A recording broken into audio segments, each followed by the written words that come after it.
Audio Jungle.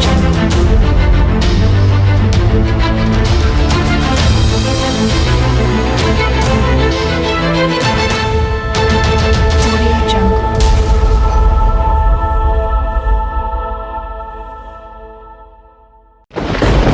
KBG Énergie, société spécialisée dans la vente, l'installation et la maintenance du système solaire. KBG Énergie, votre solution énergétique solaire d'aujourd'hui et pour longtemps.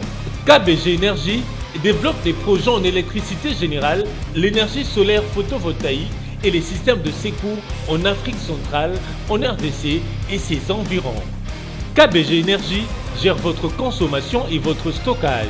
Nos services, matériel européen très durable, deux équipes professionnelles à votre disposition. Les dimensionnements complets des installations, l'élaboration de schémas techniques et plans d'implantation, le développement de nouveaux projets, la mise en œuvre de projets ainsi que la maintenance. Avec KBG Énergie, fini le délestage et assure votre alimentation en énergie solaire. Appelez-nous au plus 243 822 829 199, soit plus 243 999 466 256. Immeuble NTC ex Massamba 644 Kinshasa Gombe, référence rond-point Kimazière. Info kbg@yahoo.com. KBG Énergie, qualité et fiabilité. Mbote balandi ya Congo Live Télévision, boye malamu na 3W Congo Live Télévision, chaîne YouTube le message le blabno ma matali politique ya mboka Congo. Lelo penza tozali awa na kati ya INC, parti cher ya Dirkab ya président Félix mon mboka Vital Kamerhe toko kutana bongo na ndeko Basile, ozali moko na kati ya INC na penza toko solela ma matali politique ya mboka na Congo un an. Il y a le président Félix Antoine Tshisekedi, message à président Félix dans Londres, peu matali politique. Mbote ndeko Basile. Mbote Congo Live. Boni santé. Santé zalango malamu. Boni basangwa INC ko tambola lengi. INC so tambola lango malamu, toza parti au pouvoir et puis parti na biso ezali nango malamu, problème ata moko te ezali na Union pour la nation congolaise. Oui, ndeko Basile tokende penza entre INC na UDPS tobi penza bona kati en coalition et sangana kikuna na Nairobi après président Félix na président Kamerhe ko retirer signature na bango kuna na Genève bakendaki na Kenya na Nairobi pour na kosala cash kasi lelo tokomona lokola entre INC na UDPS c'est comme si rien ne va. Tant que j'entends INC, IDPS, rien ne va, on a besoin que non, tout va bien. Mais sauf qu'il y a des individus instrumentalisés par certaines personnes. Je ne suis pas là pour faire la publicité. Mais il y a un cadre en fait, IDPS. Il y a un cadre. Et ça va individu, prendre l'X, de passer à la télé, de passer dans des médias pour dire de n'importe quoi. Mais lorsqu'on demande les autorités compétentes, il y a parti, comme ce sont des inciviques, il faut bon, le président de la République, Félix Antoine Tshisekedi Tshilombo, est clair par rapport à la relation avec Vital Kamerhe. Sauf les insensés et les imbéciles, ne pas comprendre tes messages à président de la République. Le président l'a posé la question parce que on est dans la salle, dans Londres, en Belgique, on lui avait posé la question par rapport à directeur des cabinets. Il était clair. Dans TV5, le président était clair, le président de la République. Et ces derniers mois, dans Londres, il était aussi clair. Mais si les imbéciles ne veulent pas changer, ils seront changés par le changement. Parce que Moutou a censé diriger l'autorité morale comme on a Félix Antoine Tshisekedi Tshilombo. INC, IDPS, il n'y a pas un problème. Mais sauf qu'il y a des insensés, il y a une importance à l'ensemble.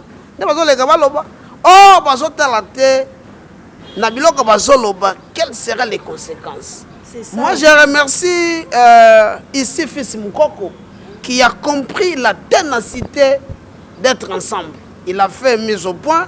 Il a dit il ne faut jamais que Simba directeur de cabinet. Parce que ce qu'on Simbi, non, il a changé. Il a changé. C'est sauf les imbéciles qui ne changent pas. Tout ça,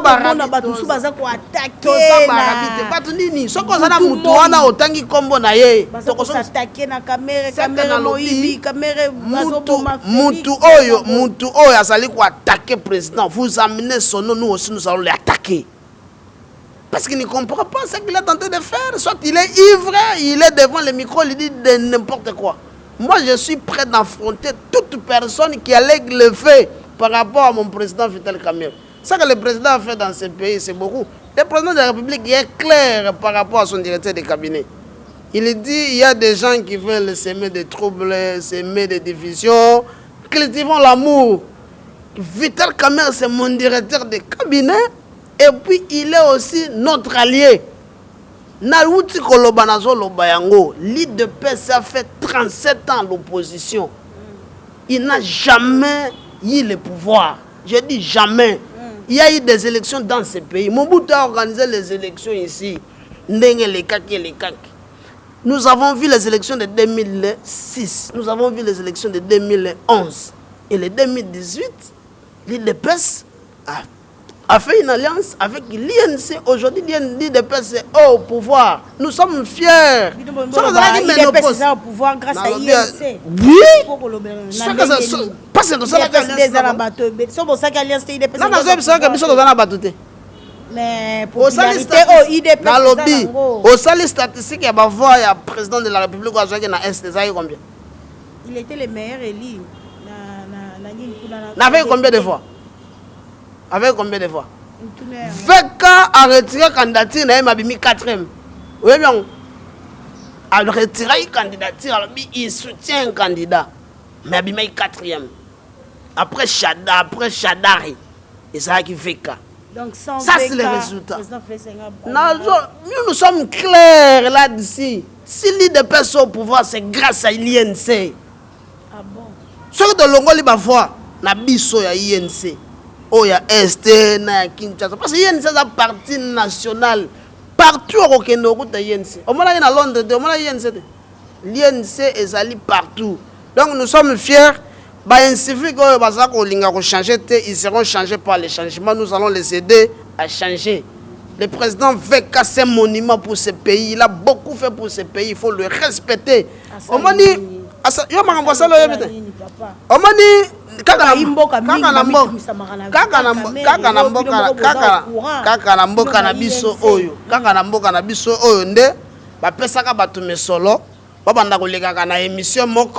pour une question, Songolo ose répondre à Vital Kamerhe Caméléon. Vous voyez bien, mais Batouana tout, Bali moi avec Kabima tête haute, tout ça les cache, tout ça na pouvoir, Batika na soin. Et je l'ai la côté. Bakanisi que non, to kende, to kundaye, to ça la boyo, to kundiye pe alimwe. Mais abimi na gauche, tout ça les cache, ça na pouvoir, Batika li. Vice-président. Ce sont les gens là qui sont animés de mauvaise volonté. Il y a des journalistes qui passent à la maison pour demander de l'argent. Il y a des gens qui demandaient de l'aide. Tout est fermé. Ça va normal. Mais comme les gens là n'arrivent plus à Komakuna, il faut passer à la télé, to finga vital. Je n'ai pas bien au fingi to fingi yo. Les gens nani Médard Kankolongo azolobake Vital azo permettre te président à évoluer. Mais après ça biso ba point. Ça ba divorce. Après ça biso. Est-ce que bango bazo la conséquence du divorce? So ba kaboni président Félix Okoya. Non, Okoya il y aura une crise totale et le pays ne va pas avancer. Le pays avance.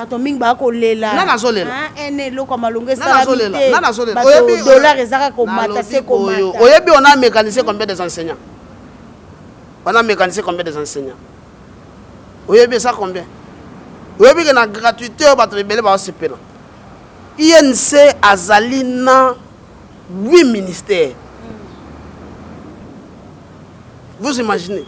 Il y a 8 ministères. INC azana directeur de cabinet moko sur 4 INC na présidence sur 16 CP tozana 2 sur 80 conseillers bazali na bapula baconseiller tozana 30 soki topesi mot d'ordre de biso tout olongwa oyebela kosala il y aura une crise. Comme les gens ne veulent pas philosopher, les gens ne veulent pas réfléchir, ils disent des bêtises. Bati Kabilo Kouana, Balukande, Total Nini, oh, il faut tout ça. Tout ce pays est président de la République. Nous sommes fiers, le président Félix Antoine Tshisekedi Tshilombo, il est le nôtre. Il a été élu sous le ticket INC UDPS. Nous sommes fiers. L'INC n'a que 9 ans d'existence. Mais nous sommes au pouvoir, nous sommes un parti le mieux organisé, nous en sommes fiers de ça. Avant qu'on communiquer, il faut qu'on réfléchisse. Et puis, communiquer. Tout le monde veut se réclamer de l'IDPS. Il y a des gens qui n'ont même pas de cartes. Même des sympathisants. Un journaliste qui passe à la télé, il dit que non, n'a pas de l'IDPS. Est-ce que les journalistes sont membre du parti politique?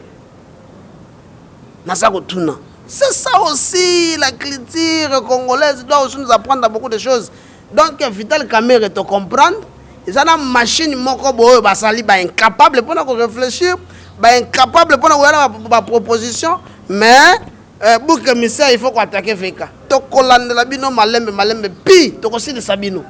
Mwana mboka Basile lelo ekosabno lolenge nini ba propos oyo mwana mboka Jean-Marc Kabund oyo alobaki penza na voyage na ekuna na kananga ndenga ko sensibiliser ba IDPS ndenga ko sensibiliser population congolaise o baza kuna na kananga akoloba ete président Félix akozana pouvoir ti mukolo yesu akoya donc tike na mlonde ngosalaka na Nairobi 2023 mwana mboka caméra zo pouvoir c'est comme si IDPS babungi yango pe mikolo pe ekosala moi obenda na entre INC na IDPS na ba propos na président Félix akozala ti mokolo yeso.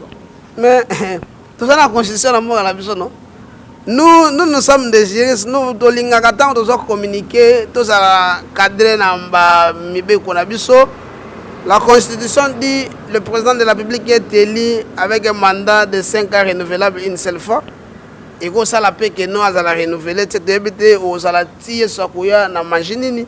Au réviser la constitution. Au réviser la constitution. Vous avez la réponse. Et ko bank sabino te ba popo. Mais c'est to banga kate biso ne to bangisaka. Vital Kamerhe azo bangisa. VK azo bangisa. Parce que mutu to azo banga. Partout. Non, parti na biso comme nango Union pour la nation congolaise. C'est un parti national, nous sommes un parti le mieux organisé. Nous sommes partout. Il y a bisanga bisiko kendo kutayen c'était. Tous partout. Tu agis ça malamu mingi. Donc biso tozo banga te biso ne to bang saka. Parce que nyoso comme président na biso na munoka bato à tout moment. Oh, à président de la République, mais à président congolais, ça ramène la nationalité à moi la Kamerhe. Au moni na 1960. Ce qu'on tangi ordonnance il y a 71, il y a numéro 71 bah 020 1970 il y a Mobutu. Ce qu'on tali na katiwana balobi depuis 1960 tout mutunyoso oyo akutama na sol congolaise akoma na ye azwa na nationalité congolaise. Moi j'aimerais demander où na senga kana batu batanga kande mibeko mboka batanga kande ko sala ba théâtre oh bote tanga ka mibeko mboka. Vital Kamerhe azali wana azalina mama na azali awa papa na ya kufa akola abotama awa akola awa avant kolobela sir mutu. Il faut oluga nous ba élément nyonso probant et puis oyokoloba. Koloba te parce qu'il faut loba. Il y a mutalo ba Vital Kamerhe za congolais. Est-ce qu'il y a ça congolais? Qu'est-ce qui prouve que nous yo ça congolais? Et ça c'est. Mais pour prouver que vous êtes congolais, il faut brandir les certificats de nationalité. Asanango.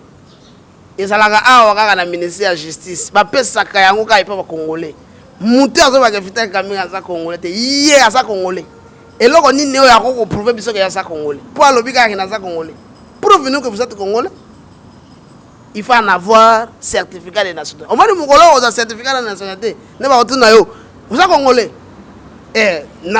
nakoloba te me nalakisi yoke naza congolais yasa nango mwana mboka Basile tokopusana moke na suka émission na biso 1 an jour pour jour dans 2 jours awa le 24 depuis président Félix azwaki bokondi penza passation du pouvoir esalamaka bongo pacifiquement na président sortant Kabila Kabange okokoloba nini est-ce que 18 ans ya o Kabila sali na mboka Congo na 1 an ya président Félix Antoine Tshisekedi du changement population s'est retrouvée okosani bilan ni okosala na 1 an. Bilan na biso na pouvoir eza positif nya eza mukete mbongo wana bazalaki babanda kozwa combien babanda kozwa combien un enseignant banda kosimba liboso 30 000 NI 50 000 mais lelo azozwa 380 400 000 eza change lelo bauta kosala marche moko ya théâtre basalaki awa oyi bakangi mutu il y a la muka bopo ya ki bango babi mais pourtant to ebi na pouvoir oyo droit nyonso baninga ba se manifester kozala mais to moi ba ila muka babimi na nzela bagaz ebetami bato bazoki donc l'ordre public lorsqu'il est troublé la loi autorise à l'autorité compétente de réhabiliter ou de mettre l'ordre en état yo ba ebisio que non le 17 ezali journée pas possible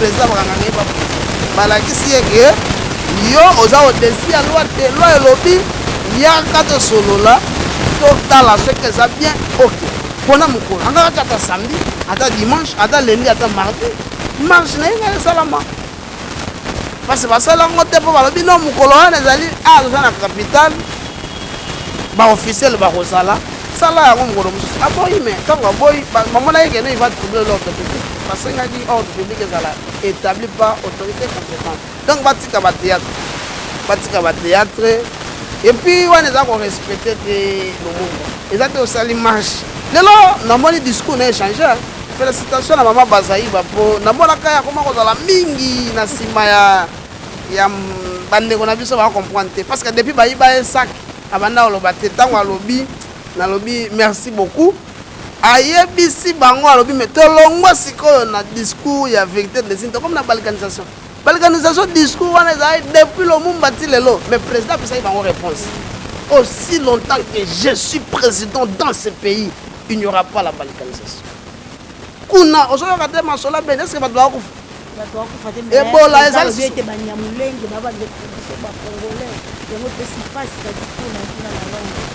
omoni biso eloko na biso babende tolinga kotanga te nauti kopesa référence ya loi numéro 71 020 ya 1970 oyo à l'époque Mobutu était là il avait pris une ordonnance et toute l'ordonnance là ezolobake mutu nyonso akutami na sol congolaise de 1960 à ce jour il est zaïrois ou il est congolais. La loi n'a pas encore été modifiée. Dans la loi, il y a 2004 par rapport à la nationalité. Il faut lire la loi ya mboka na biso. Ce n'est pas yo le qui olobinde olobi non. Il faut tanga mibeko parce que ezobi miso mwana na lobaka susu keno. Liboso tozo kende sana bato mususu bakosanga maloba koloba parce que bakosana na mamba oloba te. Botanga mibeko, botanga loi sur la nationalité congolaise, bokoyo kelo koni koloba. Mais bino bolobaka ba Rwandais. Ici il y a des Maliens basali awa, ba Nigériens basali awa. Tout ça d'accord te ba Rwandais ba boma bande kona biso ba acte tout ça au condamner. Jango to lo ba keno mutu o sala mabe il faut loi ekangaye. Et puis loi na biso ya mboka epesi droit ya mutu mususu pa koma congolais. Okoboya te mutu akoma congolais. Ndeko bazi to komi na suka. Merci pour nous dire qu'il y a une invitation là-dessus. Tout sepeli pour yamba bino mais à tout moment ceux qui bato bazana bosenga na biso babenga na biso baya to kopesa bango yano et loko oyo bako il faut ba retenir que non INC IDPS to na coalition comme on cash to kende liboso mais ba incivique to bato moko bazolinga ko changer te to ko changer bango et puis to ko faire comprendre bango que non veka za mutu aosaka na ete aza na balieutenant ya makasi ya osimbi tosimbi yo ocomprendre mutu oyo banda koluka aliaka mbongo aleki na tv afingi veka alia mbongo soki bongo ndonga koluka esimba te epuis mpiaka ye bando beta bango bien nano ebeti bango te ti lelo bakosanga eloko akosala toyebi eloko esala bango wana eza mpiaka. Merci Mimi. Balandi Congo Live Télévision, merci pour vos acquis et belé pour Olanda Biso à travers Congo Live Télévision. Tu aimes bino mon mboka Basile, wazali moko na kati ya INC.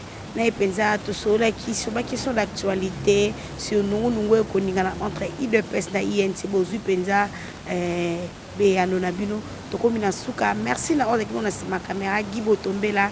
Merci na balandi so balanda biso partout dans le monde entier. Mon vieux Roger Luma, mon Monene et président Félix, c'est les Tunga de Lausanne, Bambo Tenayo, papa Jean Compaoré de Bruxelles, j'en suis bon papa social aux États-Unis. KBG Énergie, société spécialisée dans la vente, l'installation et la maintenance du système solaire. KBG Énergie, votre solution énergétique solaire d'aujourd'hui et pour longtemps. KBG Énergie développe des projets en électricité générale, l'énergie solaire photovoltaïque et les systèmes de secours en Afrique centrale, en RDC et ses environs. KBG Énergie gère votre consommation et votre stockage. Nos services, matériel européen très durable, 2 équipes professionnelles à votre disposition. Les dimensionnements complets des installations, l'élaboration de schémas techniques et plans d'implantation, le développement de nouveaux projets, la mise en œuvre de projets ainsi que la maintenance. Avec KBG Énergie, fini le délestage et assure votre alimentation en énergie solaire.